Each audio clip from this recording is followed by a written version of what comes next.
नमस्कार, Amar Ujala the bonus में आप सभी का बहुत बहुत स्वागत है। मैं हूं आपका दोस्त हर्ष वर्मा।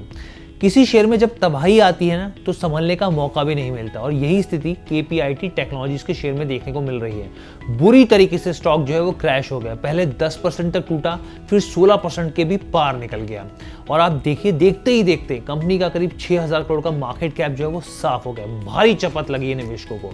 और सिर्फ केपीआईटी टेक्नोलॉजीज की कहानी नहीं, यहाँ पे आप टाटा एलेक्सी में देखिए शेयर 5% तक क्रैश होता हुआ दिखा है। एल&टी टेक्नोलॉजी सर्विसेज की बात कीजिए, टाटा टेक्नोलॉजीज की बात कीजिए, शेयर की बुरी तरीके से पिटाई हुई है और ये जो स्टॉक है औंधे मुंह गिर गया है यहाँ पर। अब ऐसा हुआ क्या है यहाँ पर, क्यों गिरावट देखने को मिल रही है, शेयर भरभरा के क्यों गिर गए ताश के पत्तों की तरह, और क्या आने वाले दिनों में ये जो गिरावट है एक बड़ी चेतावनी है, हमें पहले ही अलर्ट हो जाना चाहिए। इसमें इस गिरावट के लिए निवेशकों के लिए क्या मायने हैं, यहाँ पर तमाम सवालों के जवाब जानेंगे। लेकिन सबसे पहले समझिए आप कि कंपनी का बिजनेस मॉडल क्या है ताकि पूरी पिक्चर क्लियर हो सके, क्रिस्प एंड क्लियर। उसके बाद बात करेंगे कि भाई अगर ये शेयर जो क्रैश हुआ है किन वजहों पर हुआ है, क्या वजह है इसके पीछे, और ऐसे में निवेशकों को क्या करना चाहिए, एक बेहतर मुफीद रणनीति क्या हो सकती है। सबसे पहले केपीआईटी टेक्नोलॉजीज आखिर करती क्या है। देखिए उसकी जो मुख्य पहचान है कंपनी की, ऑटोमोटिव सॉफ्टवेयर स्पेशलिटी कंपनी जो है इस पर फोकस है। यानी कि एक तरीके से आप ये समझिए कि ऑटोमोबाइल इंडस्ट्री पर पूरी तरीके से केंद्रित है।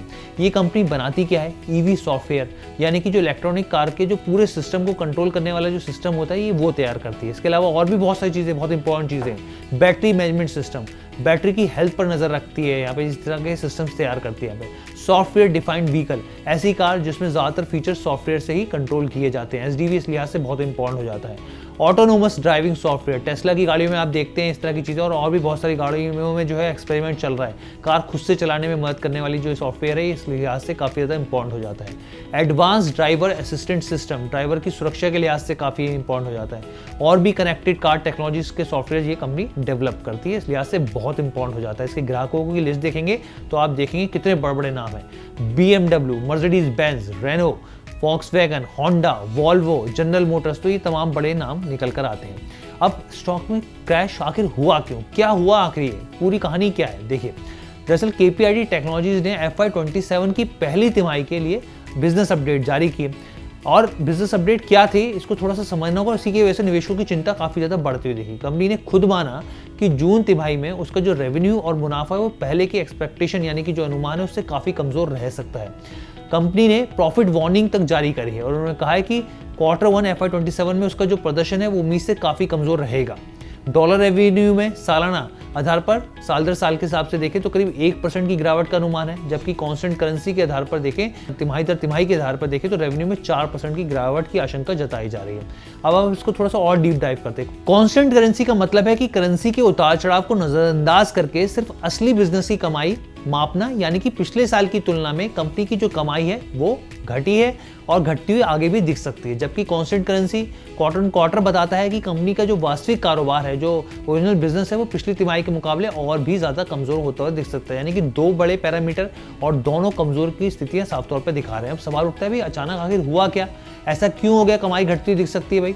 तो देखिए केपीआईटी टेक्नोलॉजीज का बड़ा कारोबार यूरोप की ऑटोमोबाइल कंपनियों से आता है। हाल ही के दिनों में कई यूरोपीय ऑटो कंपनियों ने कमजोर मुनाफे और धीमे कारोबार की चेतावनी दी है। BMW की हालिया प्रॉफिट वार्निंग और वॉक्सवैगन के सामने बनी कारोबारी चुनौतियां ये साफ तौर पर दर्शाती हैं।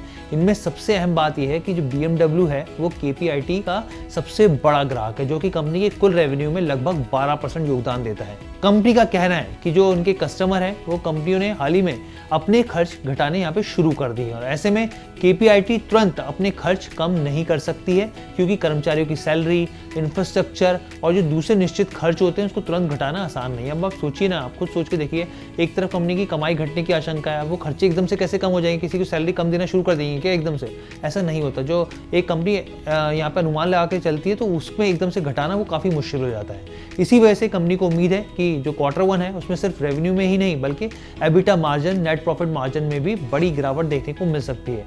यानी बिक्री में छोटी गिरावट का असर मुनाफे पर कहीं ज्यादा दिखाई देता है। इसलिए मैंने आपको ये आसान भाषा में चीजें समझाई।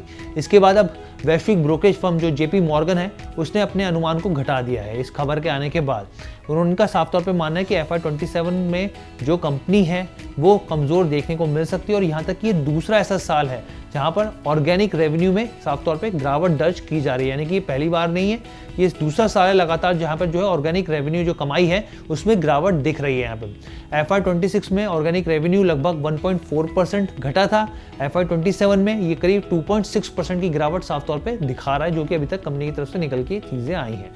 ब्रोकरेज ने शेयर पर अंडर परफॉर्म की रेटिंग देके 550 तक के टारगेट्स दे दिए हैं, लेकिन यहाँ पे जेपी मॉर्गन ने इस बात पे भी साफ तौर पे समझाने की कोशिश की, जिसको आपको थोड़ा सा और क्लैरिटी के साथ समझाता हूँ कि कंपनी और उसके शेयर पे आगे की स्थिति क्या दे सकती है। तो देखिए, निवेशकों को इस चीज़ को जरूर समझना चाहिए कि आगे क्या हो सकता है। ब्रोकरेज के मुताबिक कंपनी की जो ग्रोथ है FY27 के पहले 6 महीने में अनुमान से कमजोर रहेगी, यानी कि अगले कई महीनों तक कारोबार में दबाव रह सकता है। ब्रोकरेज ने FY27 से लेकर वित्त वर्ष 2027 से लेकर 29 तक रेवेन्यू कमाई का जो अनुमान है वो 5% से लेकर 8% तक घटा दिया है।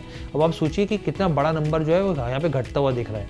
एबिटा मार्जिन की बात करें यहाँ पर, वहाँ पर 20 से लेके करीब 270 बेसिस पॉइंट तक कम कर दिए गए हैं।